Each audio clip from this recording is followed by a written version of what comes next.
Didik TV KPM. Baiklah, kembali bersama saya Aiman Sufian Azman di Didik TV KPM. Kita banyak dah kita belajar berkaitan dengan topik kita pada hari ini, larangan mempersendakan agama. Baik, Ustazah.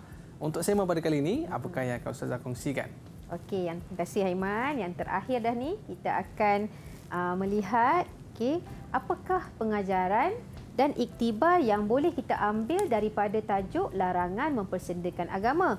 Kalau kita lihat daripada awal tadi, murid-murid kita dah tahu dan faham kan apakah larangan mempersendakan agama Islam itu, dan mereka juga boleh menjawab soalan dan juga mengaplikasikan insya-Allah dalam kehidupan seharian, dan boleh juga berkongsi kepada rakan-rakan yang lain bagaimana kita nak menghindari ataupun nak membentuk jati diri seorang remaja ataupun seorang murid Islam yang mulia. Jadi saya nak tanya mereka dahululah sebelum Ustazah berkongsi tentang apakah pengajaran dan iktibar yang boleh diambil daripada tajuk ini.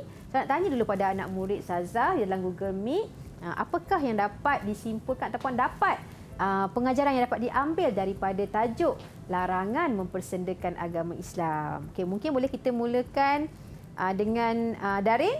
Nampak bersedia tu. Dia angkat tangan dulu. Okey, silakan dia. Saya dapat mengambil iktibar dengan sentiasa memberikan peringatan kepada orang yang mempersendakan agama berpandukan ajaran Al-Quran dan Al-Sunnah. Okey, bagus. Maksudnya dia akan menasihati jika ada rakan-rakan yang terkhilaf dalam dalam kehidupan seharian, menasihati mereka daripada menjauhi perbuatan tersebut. Betul dia? Senyum sikit dia. Okey, seterusnya siapa yang nak kongsi jawapan? Okey, Sofia dulu. Okey, Sofia, silakan Sofia. Saya dapat mengambil iktibar dengan menjauhkan diri daripada golongan yang mempersendakan agama demi menjaga kesucian Islam. Okey, bagus. Okey, Sofia nak menjauhkan diri jika terlihat ada golongan yang mempersendakan Islam. Okey, kalau tak kuat, kita kena jauhlah diri kita daripada perbuatan tersebut. Okey, Sofia tadi. Okey, silakan Sofia. Saya dapat mengambil iktibar dengan meyakini bahawa Allah Subhanahu Wa Taala tidak akan memberi perlindungan dan syafaat kepada orang yang mempersendakan agama. Jadi, Sofia mengambil iktibar bahawa kalau kita terjebak dengan perbuatan-perbuatan mempersendakan agama, Allah tidak memandang kita di akhirat kelak. Okey, seterusnya Darin, yang terakhir, apa iktibar atau pengajaran yang dapat awak ambil? Saya dapat mengambil iktibar dengan menyedari bahawa perbuatan menjadikan agama sebagai alat permainan dan gurauan ialah sebahagian daripada tipu daya dunia. Okey, maksudnya dari nak menjauhi perbuatan-perbuatan mempersendakan agama kerana ianya adalah salah satu daripada tipu daya dunia. Okey, tahniah dan syabas kepada anak murid Ustazah Sofia, Dia dan juga Darin kerana memahami tajuk, dapat memberikan iktibar dan pengajaran kepada rakan-rakan yang lain tentang tajuk ini. InsyaAllah kita dapat menjadikan diri kita ini seorang yang mulia dan dapat menaikkan nama Islam di mata dunia. Okey, apa dia pengajaran dan iktibar yang dapat diambil? Sama sahaja macam mana rakan-rakan ataupun anak murid Ustazah berikan tadi. Okay, yang pertama, kita sebagai umat Islam hendaklah sentiasa beriltizam, berazam untuk mempertahankan kesucian Islam dengan pendekatan yang terbaik. Kita ada pelbagai kaedah, pelbagai metodologi. Kita boleh cuba aplikasikan. Kalau kita sebagai seorang pelajar, murid, bagaimana kita nak mengaplikasikan, mempertahankan kesucian agama Islam. Okay, yang kedua, kita hendaklah menyedari, kena cepat-cepat sedar, perbuatan mempersendakan agama Islam ini adalah akan mendapat azab yang pedih di akhirat kelak. Tadi kan kita dah baca ayat Al-Quran surah Al-An'am ayat 70.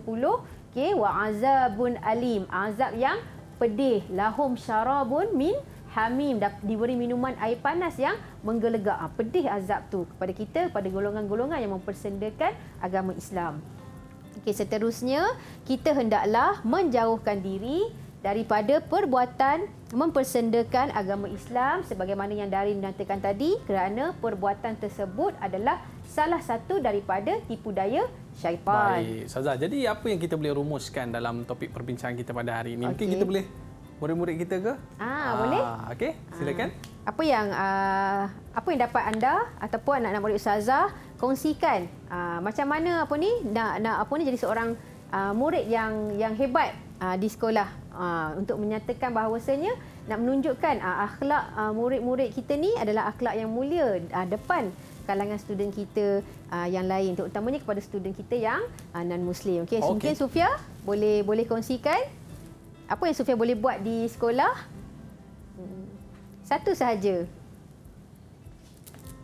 Saya akan menjauhkan diri daripada orang yang suka mempersendakan agama dan menganggap agama sebagai gurauan.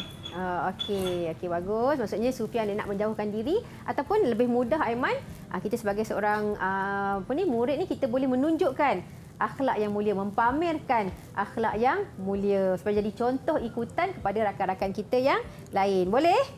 Baik. Seterusnya. Okey.